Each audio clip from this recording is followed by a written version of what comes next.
महागठबंधन हो गया स्वस्थ, मुकेश सहनी ने दे दिया बयान। तो कांग्रेस ने 243 सीटों पर तैयारी का कर दिया ऐलान। लालू प्रसाद यादव ने बांट दिया सिंबल, तो उधर भाकपा माले ने भी अपने 8 विधायकों को दे दिया सिंबल। दोस्तों नमस्कार, मैं हूं आपका दोस्त एसके चौधरी। बिहार की राजनीति में तहलका मच गया है। लालू प्रसाद यादव दिल्ली से पटना लौटते ही जहां उन्होंने सिंबल बांटना शुरू कर दिया, आखिरी तौर पर ज्यों ही भनक लगी कांग्रेस को, कांग्रेस ने आखिर अपने बिहार के नेताओं को 243 सीटों पर तैयारी करने की बातें कह डाली। लेकिन सबसे बड़ी बात कि आखिर सन ऑफ मल्लाह मुकेश सहनी के द्वारा जो बातें कही गई थी दिल्ली जाने के दरमियान कि महागठबंधन थोड़ा अस्वस्थ हो गया है और इसके डॉक्टर पटना में है, और आते ही आते उन्होंने पटना एयरपोर्ट पर ही कह दिया कि महागठबंधन अब बिल्कुल स्वस्थ है और मैं डॉक्टर को ही लेकर चला आया हूं। दोस्तों आइए हम विस्तार पूर्वक चर्चा करते हैं। साथ ही साथ ये भी बता देना चाहेंगे कि सबसे पहले मैंने कहा था तीसरा गठबंधन बनने की बात। आप सारे न्यूज़ चैनलों को देखेंगे तो मैंने ही कहा था आखिर तीसरा गठबंधन बनने के संकेत दिख रहे हैं और इसमें भूमिका निभाई जाएगी कांग्रेस की ओर से। हालांकि क्या कुछ मसला है, आइए आगे हम चर्चा करते हैं कि वास्तविक रूप में महागठबंधन में टूट होने जा रहा या फिर एक अलग ढंग की ही पॉलिटिक्स है। दोस्तों आप अभी हमारे इस चैनल शौर्य हिंद न्यूज़ को जरूर सब्सक्राइब कर लीजिए, क्योंकि बिहार चुनाव से जुड़े तमाम मुद्दों पर हम सटीक विश्लेषणों से आपको बिना पक्षपात का रूबरू कराऊंगा।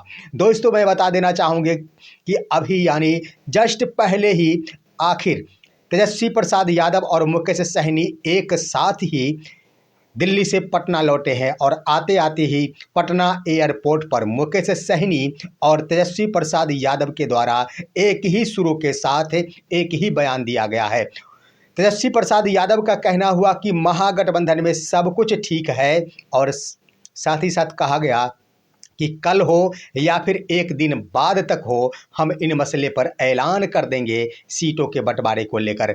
और उसके बाद बारी आई जब मुकेश सहनी की, तो उन्होंने कह दिया कि महागठबंधन बिल्कुल स्वस्थ हो गया है और मैं डॉक्टर को ही लेकर बिहार आ गया हूं। यानी उनका कहना था डॉक्टर कोई और नहीं, लालू प्रसाद यादव और तेजस्वी प्रसाद यादव हैं और वही महागठबंधन के डॉक्टर है। आइए दोस्तों हम बातें करते हैं कि महागठबंधन में एक तरफ जहां बातें की जा रही है कि सब कुछ ठीक है दो दो नेताओं के द्वारा, वहीं पर खबर आ गई। सबसे बड़ी खबर हम बता देते हैं जो शायद किसी को पता ही नहीं होगा कि कांग्रेस की ओर से आखिरी तौर पर अपने नेताओं को बिहार लौटने नहीं दिया गया। हम आपको बता देना चाहेंगे कि कांग्रेस और साथ ही साथ तेजस्वी प्रसाद यादव, मुकेश सहनी, इसके अलावे कांग्रेस के बड़े बड़े दिग्गज नेता जिसमें केसी वेणुगोपाल थे, मल्लिकार्जुन खड़गे थे, राहुल गांधी थे, बिहार प्रभारी कृष्णा अल्लाह बरू थे, बिहार प्रदेश कांग्रेस अध्यक्ष राजेश राम थे, शकील अहमद खान थे,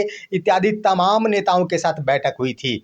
बैठक में क्या कुछ हुआ ये तो स्पष्ट नहीं हो पाया, लेकिन बैठक जारी ही थी। तेजस्वी प्रसाद यादव और मुकेश सहनी भी थे वहां।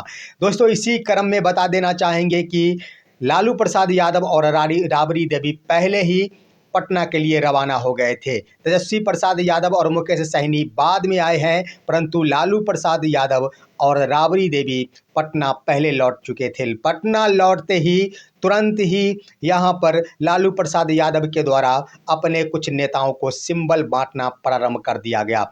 बता देना चाहेंगे कि सिंबल जो बांटा गया है उसमें मनेर के लिए भाई वीरेंद्र को दिया गया। उसके बाद बता देना चाहेंगे डॉक्टर संजीव को प्रवक्ता के लिए दिया गया है। उसके बाद दोस्तों मैं बता देना चाहूँगा कि रेखा पासवान को दिया गया है मसौडी के लिए। उसके बाद ढेर सारे वहाँ मटिहानी के लिए बोगो सिंह को दे दिया गया, जो जदयू से ही तुरंत योगदान किए हैं आरजेडी को। आखिर लगभग 7 से 8 उम्मीदवारों को यहाँ पर अंतःगत्वा सिंबल आरजेडी का प्रदान कर दिया गया।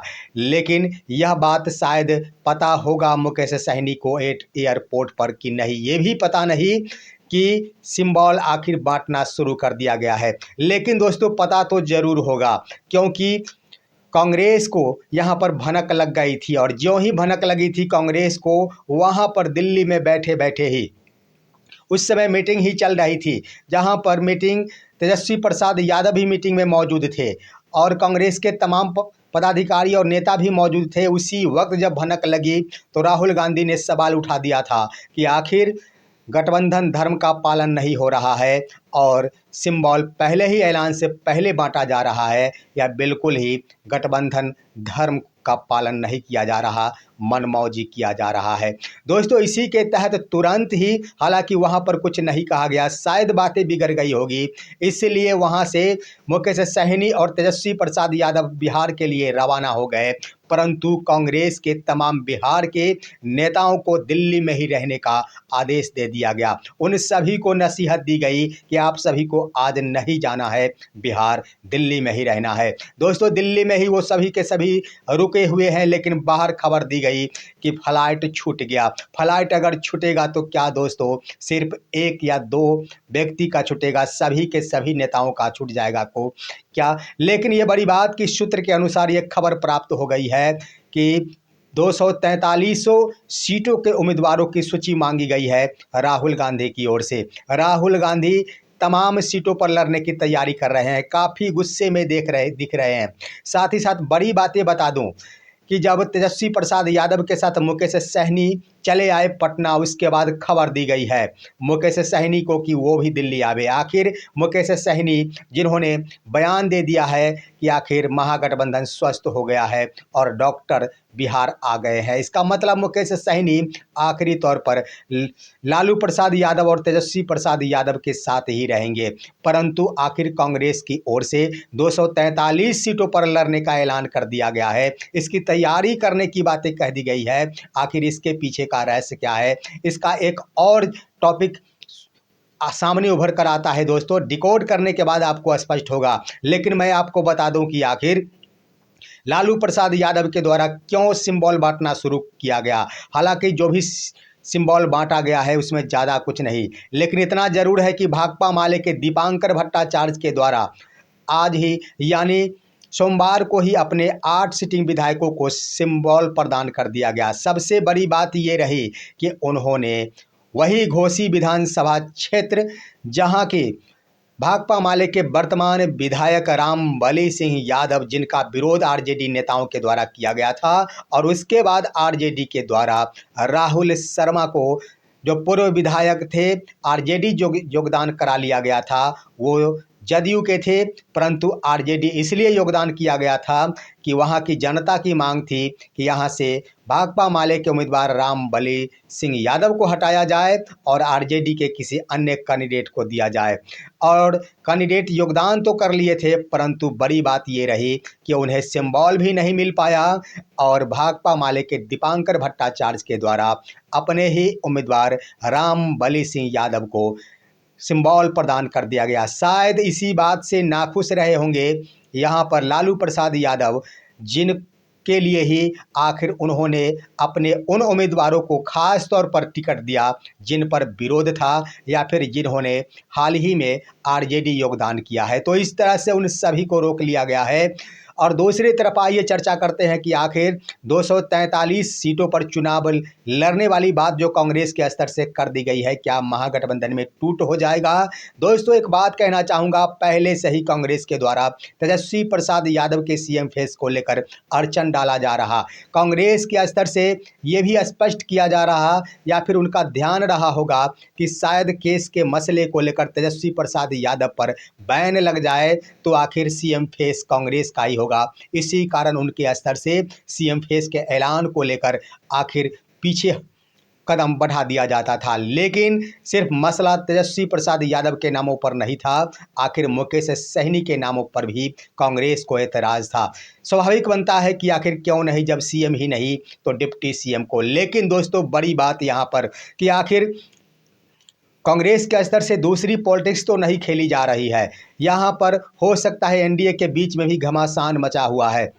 शायद एनडीए को यह संदेश देने के लिए कि 243 सीटों पर चुनाव लड़ने की बात कांग्रेस के स्तर से की जा रही है, इस वक्त का मतलब है महागठबंधन टूट गया और इसको लेकर एनडीए के अंदर भी खलबली मच जाएगी। क्योंकि जो आखिर घटक दल है उनमें भी नाराजगी है सीटों के बंटवारे को लेकर, ये भी संदेश देने की कोशिश होगी। परंतु दोस्तों अगर सही में कांग्रेस के स्तर से अलग से ही 243 सीटों पर चुनाव लड़ा जाता है तो यह तो स्वाभाविक प्रक्रिया बन जाती है दोस्तों कि आखिर कांग्रेस पक्का गठबंधन करेगी AIMIM के साथ, इसमें कोई दो राय नहीं। लेकिन अगर दूसरी तरफ आप देखेंगे तो मुकेश सहनी को भी यहाँ पर सचेत होने की आवश्यकता पड़ेगी। आखिर मुकेश सहनी किसके पाले में जाएंगे? आखिर दोनों तरफ, एक तरफ RJD है, दूसरी तरफ कांग्रेस है, किसके पाले में जाएंगे मुकेश सहनी? निश्चित रूप से यहाँ पर मुकेश सहनी का दिल ही जानता होगा कि दिल से आखिर किसके द्वारा समर्थन मुझे किया गया है, सीटों की अधिकता को लेकर आखिर कौन विश्वासपूर्ण तरीकों से अभी तक मेरा साथ निभाया है, इस पर मंथन करना होगा। क्योंकि दोस्तों अगर सतर्कता नहीं दिखाई जाती है ये भी संभावना बन सकती है कि जिस तरह से अंतःगत्वा 1 वर्ष से इंतजार किया जा रहा था पशुपति कुमार पारस की ओर से महागठबंधन में शामिल होने के लिए, परंतु अंत में उन्हें कहा गया अपनी पार्टी का विलय कर लीजिए, जिसको लेकर वो तीसरे तरफ और तीसरे मोर्चे की तरफ अपने कदम को रुख कर दिए। कहीं मुकेश सहनी, अगर मुकेश सहनी के नामों पर लेकर यहाँ पर कांग्रेस को एतराज़ था तो ये भी समझने की ज़रूरत है कि आखिर उनके नामों पर RJD की ओर से कितना समर्थन किया जा रहा था। यहाँ पर मुकेश सहनी को सहजतापूर्वक विचार करते हुए ही कदम उठाना होगा। दूसरी बड़ी बात कि ढेर सारे मुकेश सहनी के मल्लाह समाज के बड़े बड़े लीडर टिकट विहीन हो गए हैं, उनकी ओर से भी आशाएं देखी जा रही है। उदाहरण के तौर पर आप देखेंगे तो समस्तीपुर के मोरवा ऐसे विधायक है जहां की मोरवा विधायक में पूर्व मंत्री रहे